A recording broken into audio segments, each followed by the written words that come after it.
पिछले लंबे समय से हमने सुना कि विदेशों में हमारा डंका बज रहा है। डंका नहीं बज रहा है, सही मायने में ढोल बज रहा है। जिस तरह का सलूक अमेरिका ने, जिस तरह का अपमान भारत के लोगों का किया, ये किसी भी तरीके से स्वीकार नहीं किया जा सकता है।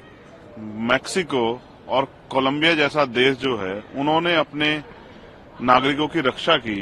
उन्होंने अपने नागरिकों को मना कर दिया कि हम जो है इस अवस्था में नहीं लेंगे। उन्होंने अपना प्लेन भेज के उनको बुलाया, सरकार को आंख दिखाई, लेकिन हमारी सरकार ट्रंप जी से जवाब नहीं मांग पा रही है।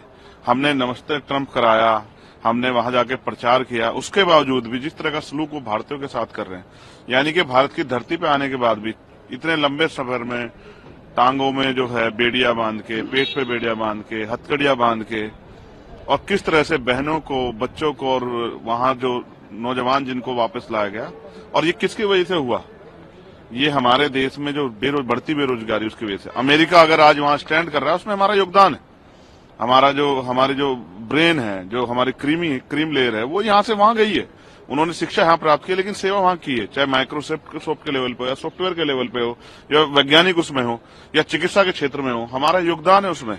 और आज उनका हमारे खिलाफ इस तरह का प्रदर्शन, या इस तरह का जो है भविष्य में जो है इस तरह की योजनाएं, वो खतरनाक है। इसको हम लोग स्वीकार नहीं करेंगे। मैं विदेश मंत्री जी ने जिस तरह से कल चीजों को घुमाने का प्रयास किया, उनको जवाब देना चाहिए था कि इतने अच्छे संबंध होते हुए फिर ये हमारी कौन सी फॉरेन पॉलिसी है कि युद्धबंदियों से भी बुरा सलूक हमारे भारतीय नागरिकों के साथ किया गया।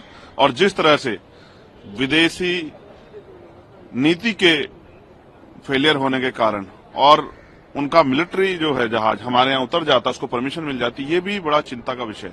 इसलिए मैं विदेश मंत्री से इस्तीफे की मांग करता हूं कि वो इस्तीफा दें, क्योंकि उन वीडियो में देख के अपने भारतीय नौजवानों को जो तकलीफ हमें हुई, जो भारत का अपमान हुआ है, वो हम लोग किसी कीमत पर स्वीकार नहीं करेंगे। और मैं ऐलान करता हूं, अगर ट्रंप साहब यहाँ किसी सार्वजनिक कार्यक्रम में आएंगे तो आजाद समाज पार्टी उनका पुरजोर विरोध करेगी। जो भी हमारे देश के सम्मान का खिलवाड़ करेगा, हम लोग उसको किसी भी कीमत पे उसको स्वीकार नहीं करेंगे।